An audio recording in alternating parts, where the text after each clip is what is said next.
ولوالدي ولأصحاب الحقوق الواجبة علي ولجميع المسلمين والمسلمات والمؤمنين والمؤمنات الأحياء منهم والأموات. أستغفر الله العظيم لي ولوالدي ولأصحاب الحقوق الواجبة علي ولجميع المسلمين والمسلمات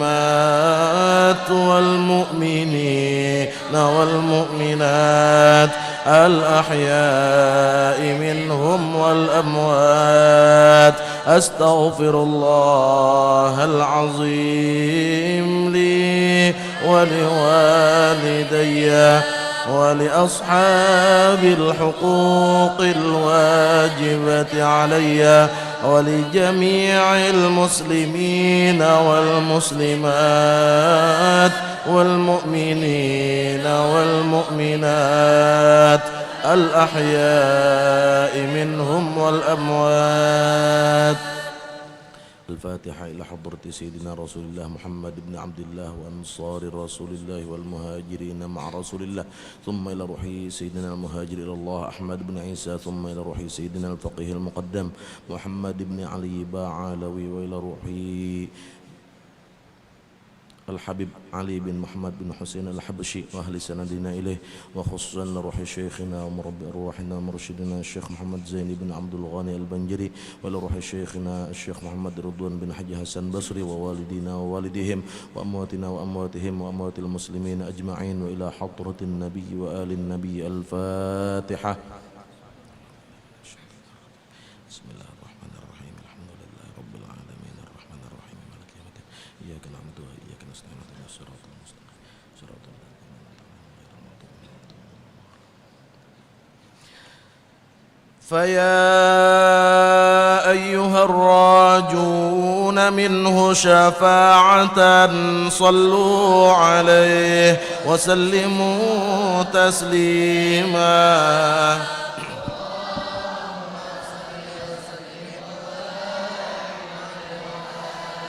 يا أيها المشتاقون إلى رؤيا جماله صلوا عليه وسلموا تسليما. اللهم صل وسلم يا من يخطب وصاله يقظة ومناما صلوا عليه وسلموا تسليما.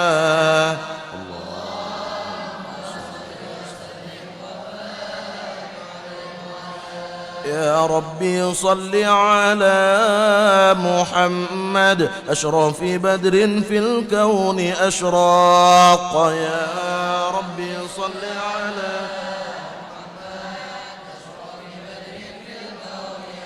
يا ربي صل على محمد أكرم داع يدعو إلى الحق.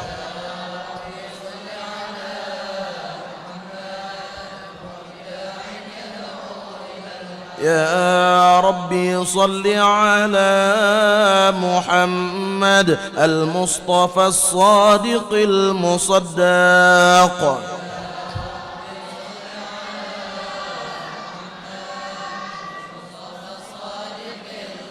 يا ربي صل على محمد أحلى الورى منطقا وأصداق.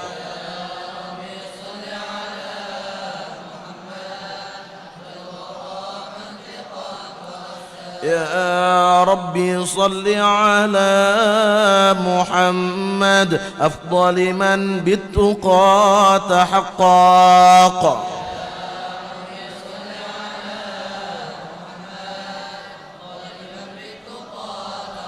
يا ربي صل على محمد من بالسخاء والوفاء تخلاق.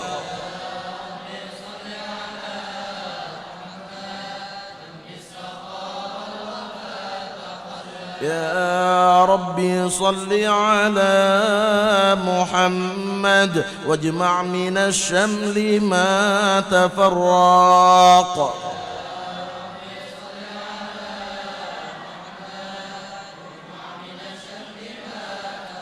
يا ربي صل على محمد واصلح وسهل ما قد تعوق. يا ربي صل على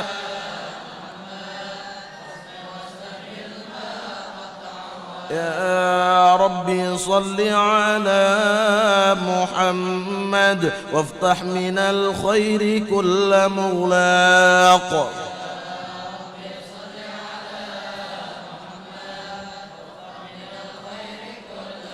يا ربي صل على محمد وآله ومن بالنبي تعلق.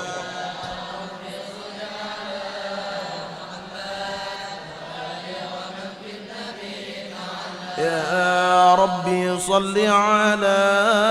محمد وآله ومن للحبيب يعشاق.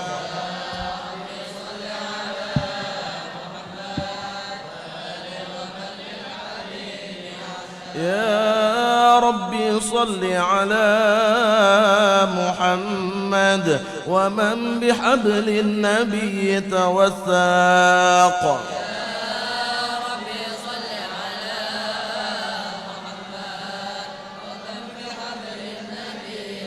يا ربي صل على محمد يا ربي صل عليه وسلم.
الرجيم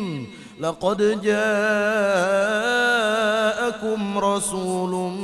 من أنفسكم عزيز عليه ما عنتم حريص عليكم بالمؤمنين رؤوف رحيم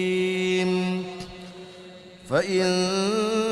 تولوا فقل حسبي الله لا إله إلا هو عليه توكلت وهو رب العرش العظيم إن الله وملائكته يصلون على النبي يا أيها الذين آمنوا صلوا عليه وسلموا تسليما اللهم صل وسلم وبارك عليه وعلى آله بسم الله الرحمن الرحيم الحمد لله القوي سلطانه الواضح برهانه المبسوط في الوجود كرمه وإحسانه تعالى مجده وعظم شانه خلق الخلق لحكمة وطوى عليها علمه وبسط لهم من فائض المنة ما جرت به في أقداره القسمة فأرسل إليهم أشرف خلقه وأجل عبيده رحمة تعلقت إرادته الأزلية بخلق هذا العبد المحبوب فانتشرت آثار شرفه في عوالم الشهادة والغيوب فما أجل هذا المن الذي تكرم به المنان وما أعظم هذا الفضل الذي برز من حضرة الإحسان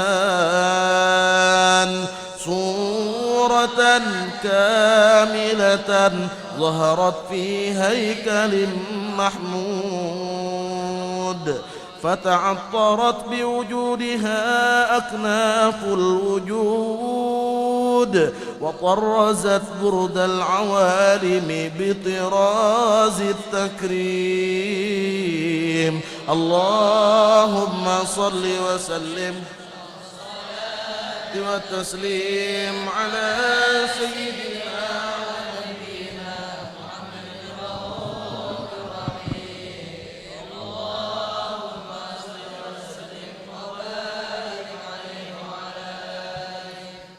جل الحق في عالم قدسه الواسع تجليا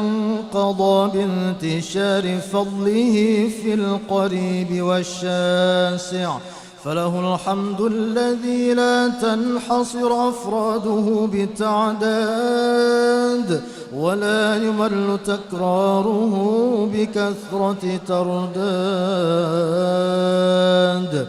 حيث أبرز من عالم الإمكان صورة هذا الإنسان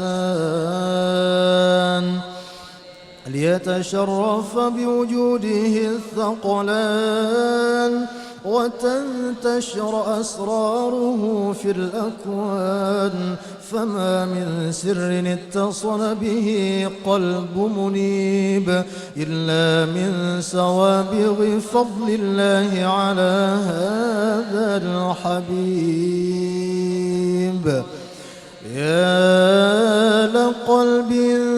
سروره قد توالى بحبيب عم الأنام نوالا جل من شرف الوجود بنور غمر الكون بهجة وجمالا قد ترقى في الحسن أعلى مقام وتناهى في مجده وتعالى لاحظته العيون فيما اجتلته بشرا كاملا يزيح الضلالا وهو من فوق علم ما قد رأته رفعة في شؤونه وكمالا فسبحان الذي أبرز من حضرة الامتنان ما يعجز عن وصفه اللسان ويحار في تعقل معانيه الجنان انتشر منه في عالم البطون والظهور ما ملأ الوجود الخلق ينور فتبارك الله من إله كريم بشرتنا آياته في الذكر الحكيم ببشارة لقد جاءكم رسول من أنفسكم عزيز عليه ما عنتم حريص عليكم بالمؤمنين رؤوف رحيم فمن فاجأته هذه البشارة وتلقاها بقلب سليم فقد هدي إلى صراط مستقيم.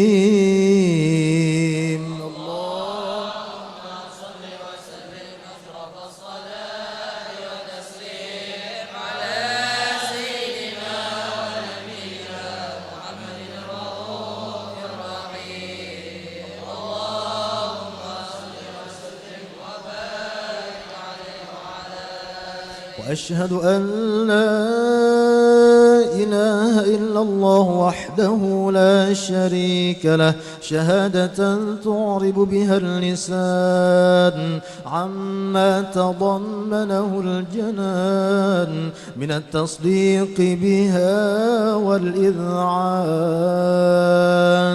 تثبت بها في الصدور من الإيمان قواعد وتلوح على أهل اليقين من سر ذلك الإذعان والتصديق شواهد وأشهد أن سيدنا محمدًا العبد الصادق في قوله وفعله والمبلغ عن الله ما أمره بتبليغه لخلقه من فرضه ونفله عبد أرسله الله للعالمين بشيرا ونذيرا فبلغ الرسالة وأدى الأمانة وهدى الله به من الأمة بشرا كثيرا فكان في ظلمة الجهل للمستبصرين سراجا وقمرا منيرا فما أعظمها من منة تكرم الله بها على البشر وما أوسعها من نعمة انتشر سرها في البحر والبر اللهم صل وسلم بأجل الصلوات وأجمعها وأزكى التحيات وأوسعها على هذا العبد الذي وفى بحق العبودية وبرز فيها في خلعة الكمال وقام بحق الربوبية في مواطن الخدمة لله وأقبل عليه غاية الإقبال صلاة يتصل بها روح المصلي عليه به صلاة يتصل بها روح المصلي عليه به صلاة يتصل بها روح المصلي فينبسط في قلبه نور سر تعلقه به وحبه، ويكتب بها بعناية الله في حزبه، وعلى آله وصحبه الذين ارتقوا صهوة المجد بقربه، وتفيأوا ظلال الشرف الأصلي بوده وحبه، ما عطر الأكوان بنشر ذكراهم نسيم.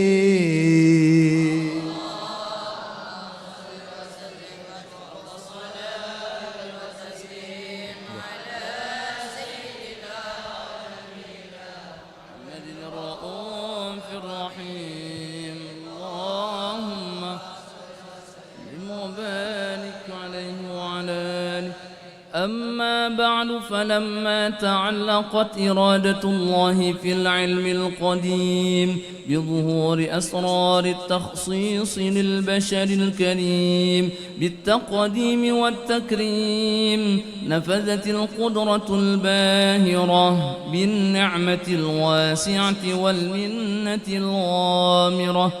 فانفلقت بيضة التصوير في العالم المطلق الكبير عن جمال مشهود بالعين، حاول لوصف الكمال المطلق والحسن التام والزين، فتنقل ذلك الجمال الميمون في الأصلاب الكريمة والبطون، فما من صلب ضمه إلا وتمت عليه من الله النعمة، فهو القمر التام الذي يتنقل في بروجه ليتشرف به موطن استقراره وموضع خروجه. وقد قضت الأقدار الأزلية بما قضت، وأظهرت من سر هذا النور ما أظهرت، وخصصت به من خصصت، فكان مستقره في الأصلاب الفاخرة والأرحام الشريفة الطاهرة، حتى برز في عالم الشهادة بشرا لا كالبشر، ونورا حير الأفكار ظهوره وبهر، فتعلقت همة الراقم لهذه الحروف بأن يرقم في هذا القرطاس ما هو لديه من عجائب ذلك النور معروف. وإن كانت الألسن لا تفي بعشر معشار أوصاف ذلك الموصوف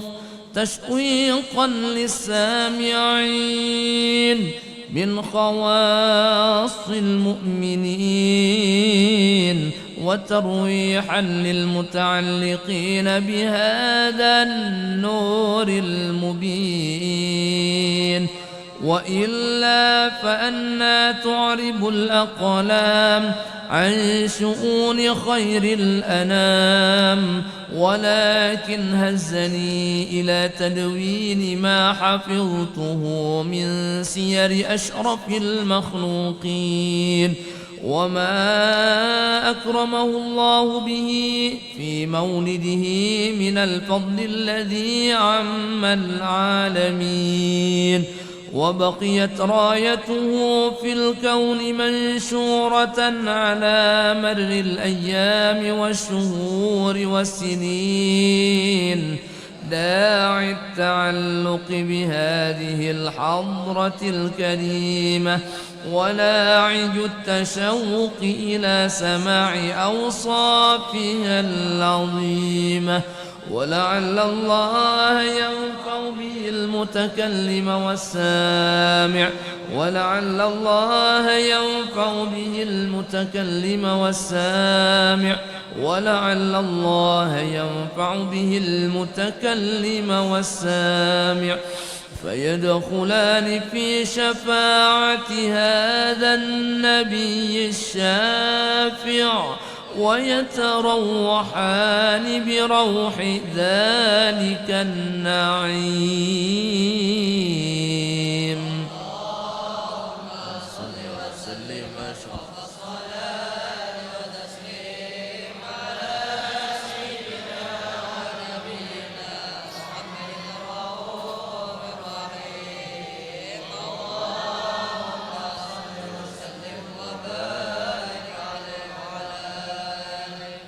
اللهم صل وسلم وبارك عليه وعلى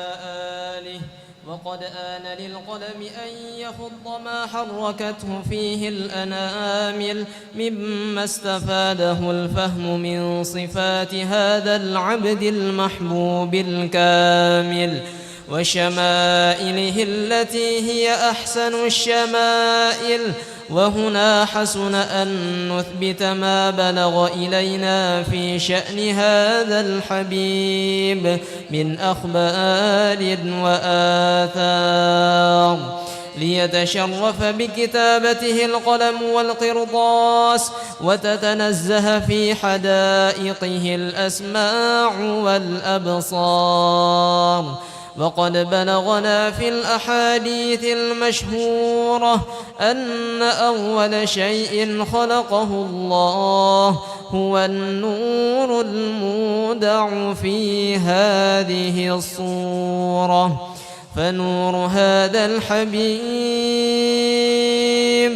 أول مخلوق برز في العالم ومنه تفرع الوجود خلقا بعد خلق فيما حدث وما تقادم. وقد أخرج عبد الرزاق بسنده عن جابر بن عبد الله الأنصاري رضي الله عنهما قال: قلت يا رسول الله بأبي وأمي أخبرني عن أول شيء خلقه الله قبل الأشياء. قال: يا جابر إن الله خلق قبل الأشياء نور نبيك محمد صلى الله عليه وسلم من نوره. وقد ورد من حديث أبي هريرة رضي الله عنه أنه قال: قال رسول الله صلى الله عليه وسلم: كنت أول النبيين في الخلق وآخرهم في البعث. وقد تعددت الروايات بأنه أول الخلق وجودا وأشرفهم مولودا. ولما كانت السعادة الأبدية لها ملاحظة خفية اختصت من شاءت من البرية بكمال الخصوصية، فاستودعت هذا النور المبين أصلاب وبطون من شرفته من العالمين، فتنقل هذا النور من صلب آدم ونوح وإبراهيم حتى أوصلته يد العلم القديم إلى من خصصته بالتكريم أبيه الكريم عبد الله بن عبد المطلب ذي القدر العظيم، وأمه التي هي في المخاوف آمنة السيدة الكريمة آمنة، فتلقاه صلب عبد الله فألقاه إلى بطنها فضمته أحشاؤها بمعونة الله محافظة على حق هذه الذرة وصونها، فحملته برعاية الله كما ورد عنها حملا خفيفا لا تجد له ثقلا ولا تشكو منه ألما ولا علنا، حتى مر الشهر بعد الشهر من حمله وقرب وقت بروزه إلى عالم الشهادة لتنبسط على أهل هذا العالم فيوضات فضله وتنتشر فيه آثار مجره الصميم.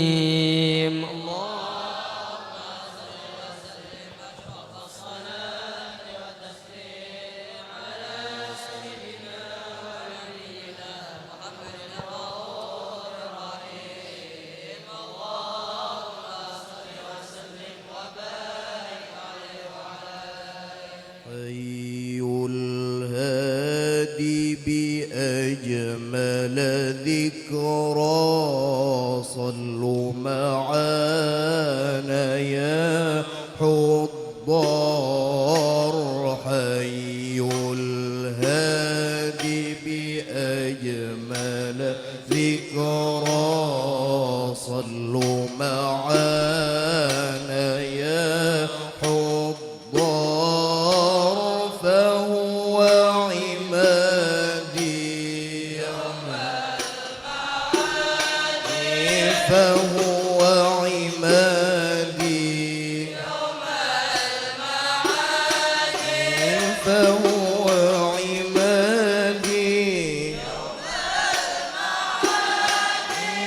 نبينا طه المختار صلوا معانا.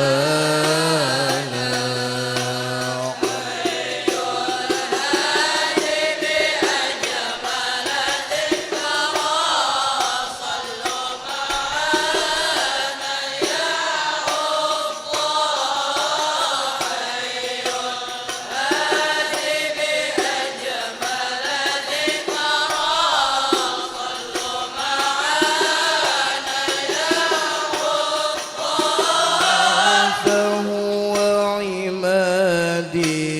يوم المعادي، فهو عمادي يوم المعادي، فهو عمادي يوم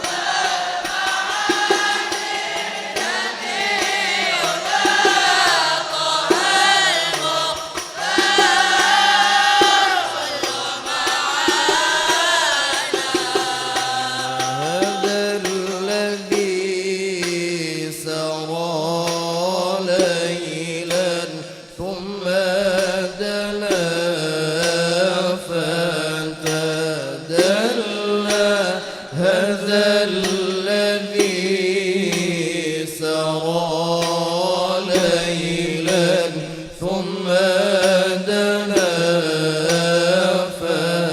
فتدلى. وهو بالأفق الأعلى حباه الواحد الستار. فهو عمادي يوم المعادي، فهو عمادي يوم المعادي، فهو عمادي يوم المعادي. نبينا طه المختار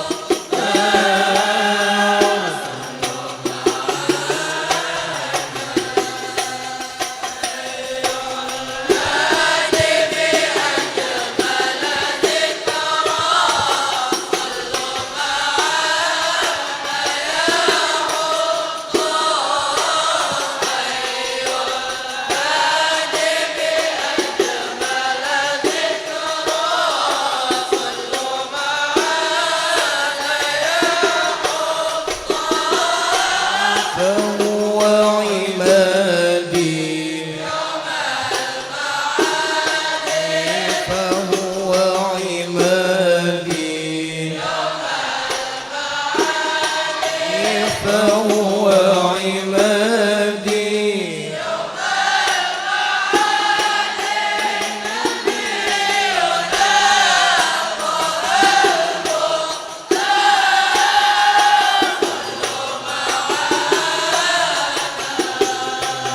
على العرش رق الجميل وكلمه مولى الجليل على العرش رقى الجميل وكلمه المولى الجليل على العرش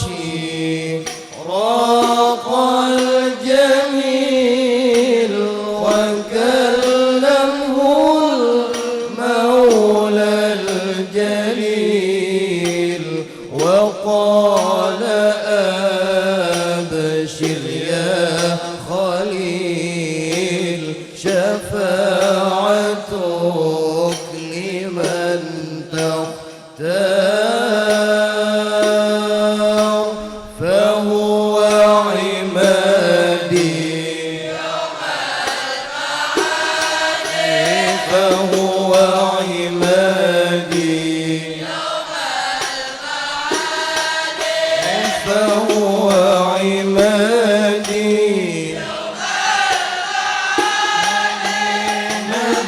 نبينا طه المختار صلوا معنا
ومعلقت به هذه الدرة المكنونة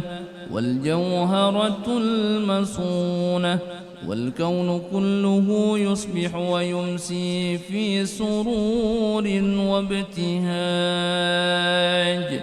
بقرب ظهور إشراق هذا السراج،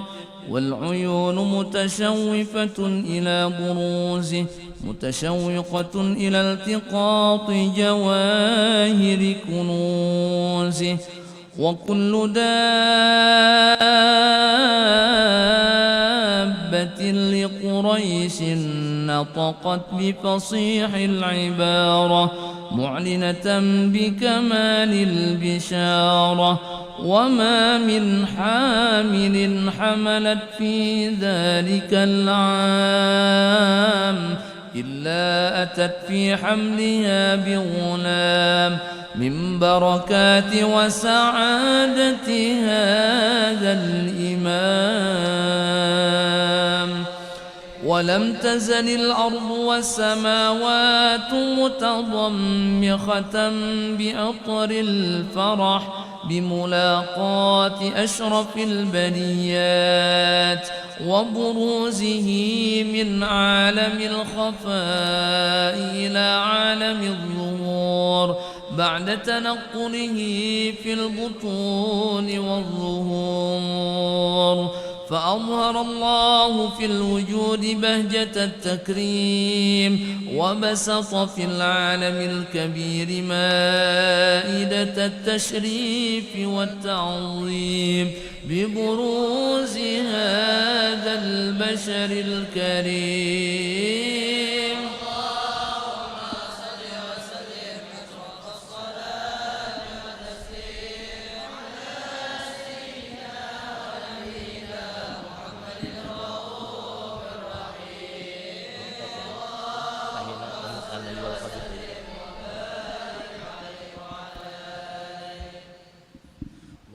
صل وسلم وبارك عليه وعلى آله. فحين قرب أوان وطئ هذا الحبيب أعلنت السماوات والأرضون ومن فيهن بالترحيب، وأمطار الجود الإلهي على أهل الوجود تثج، وألسنة الملائكة بالتبشير للعالمين تعج. سبحان الله.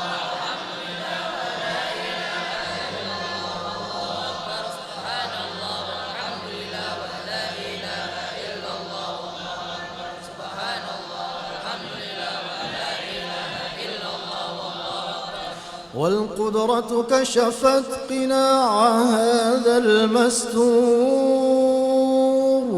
ليبرز نوره كاملا في عالم الظهور، نورا فاق كل نور. وأنفذ الحق حكمه على من أتم الله عليه النعمة من خواص الأمة، أن يحضر عند وطئه أمة تأنيسا لجنابها المسعود، ومشاركة لها في هذا السماق الممدود. فحضرت بتوفيق الله السيدة مريم والسيدة آسيا ومعهما من الحور العين من قسم الله له من الشرف بالقسمة الوافية.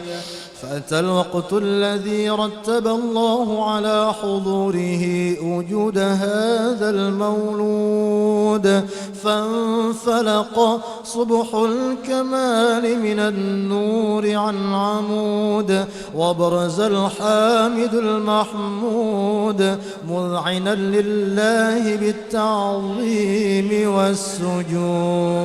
صلى الله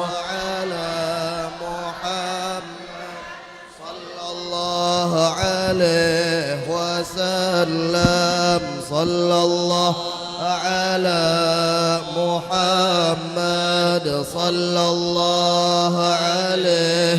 وسلم صلى الله على محمد يا ربي صل وسلم أشرق البدر علينا وختف بدر التمام مثل حسنه ما رأينا في العراقين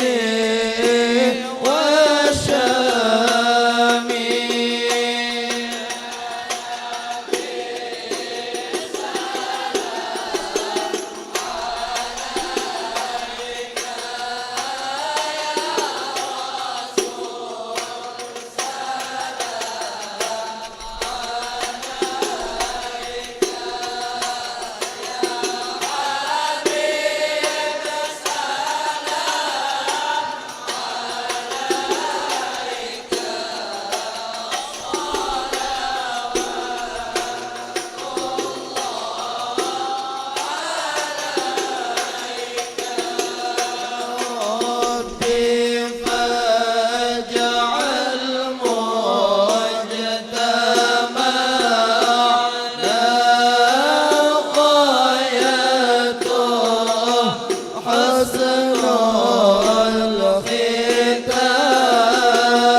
محمد يا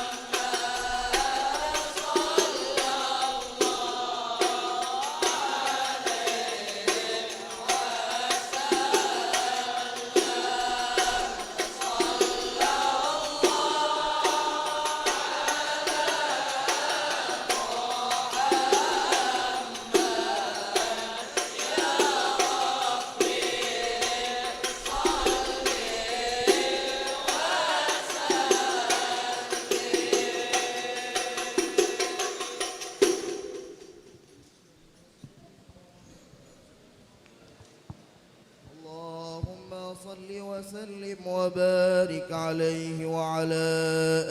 آله. ومن الشرف الذي اختص الله به أشرف رسول معراجه إلى حضرة الله البر الوصول، وظهور آيات الله الباهرة في ذلك المعراج، وتشرف السماوات وما فوقهن بإشراق نور ذلك السراج. فقد عرج الحبيب صلى الله عليه وسلم ومعه الأمين سيدنا جبريل إلى حضرة الملك الجليل مع التشريف والتبجيل، فما من سماء ولجها إلا وبادره أهلها بالترحيب والتكريم والتأهيل، وكل رسول مر عليه بشره بما عرفه من حقه عند الله وشريف منزلته لديه،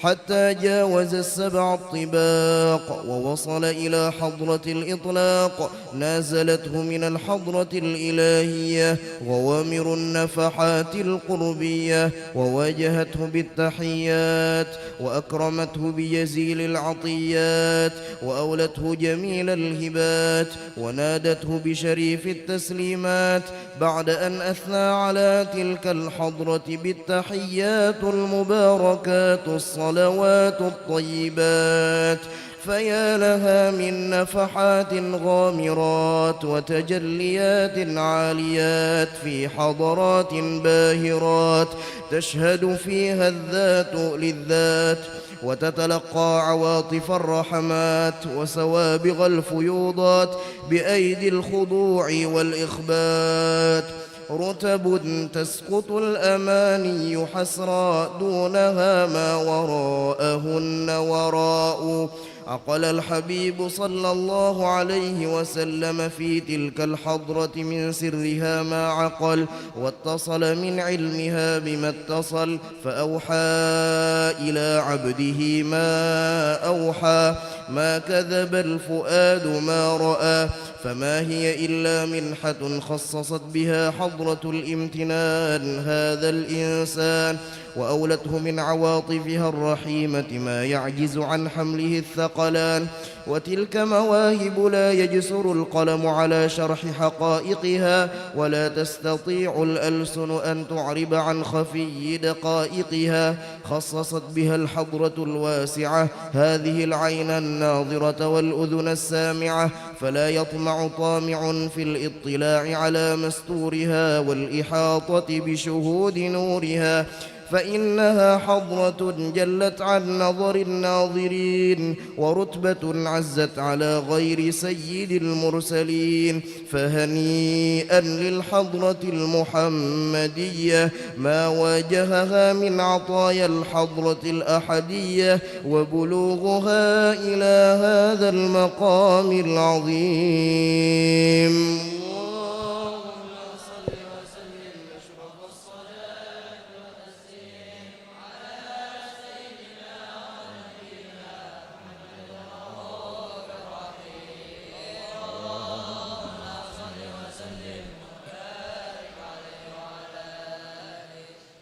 اللهم صل وسلم وبارك عليه وعلى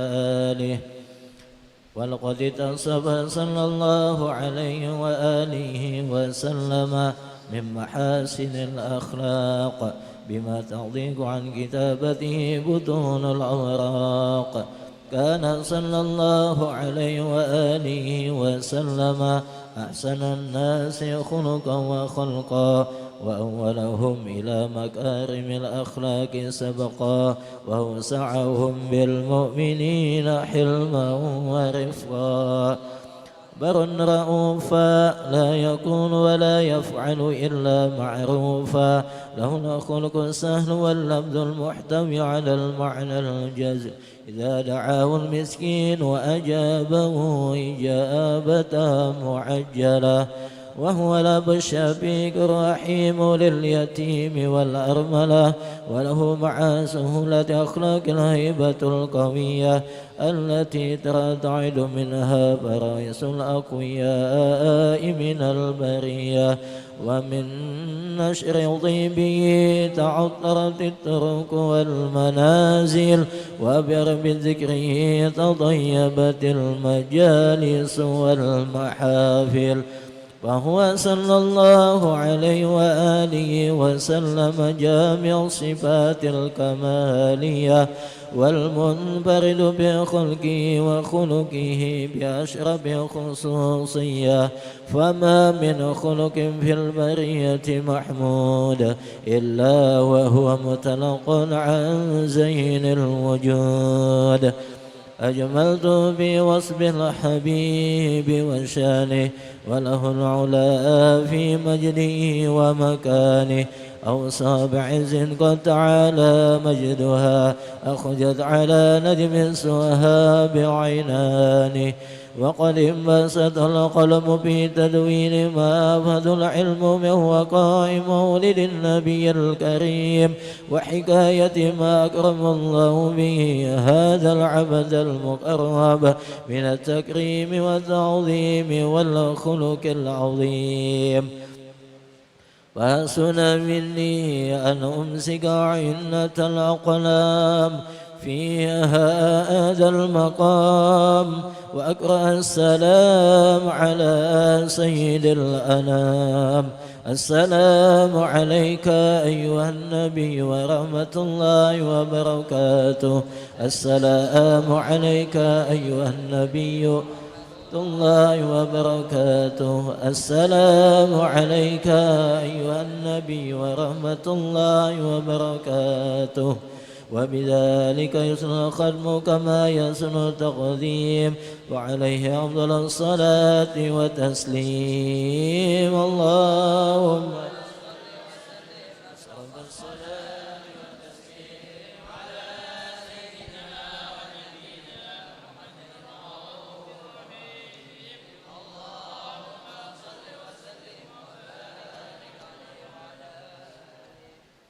بسم الله الرحمن الرحيم الحمد لله رب العالمين اللهم صل وسلم على سيدنا محمد في الأولين اللهم صل وسلم على سيدنا محمد في الآخرين اللهم صل وسلم على سيدنا محمد في كل وقت وحين اللهم صل وسلم على سيدنا محمد في الملأ الأعلى إلى يوم الدين اللهم صل وسلم على سيدنا محمد وعلى آله وصحبه أجمعين ولما نظم الفكر من دراري الأوصاف المحمدية وقودا توجهت إلى الله متوسلا بسيدي وحبيبي محمد صلى الله عليه وسلم أن يجعل سعي فيه مشكورا وفعلي فيه محمودا وأن يكتب عملي في الأعمال المقبولة وتوجهي في التوجهات الخالصة والصلات الموصولة اللهم يا من إليه تتوجه الآمال فتعود ظافرة وعلى باب عزته تحت الرحال فتغشاها منه الفيوضات الغامرة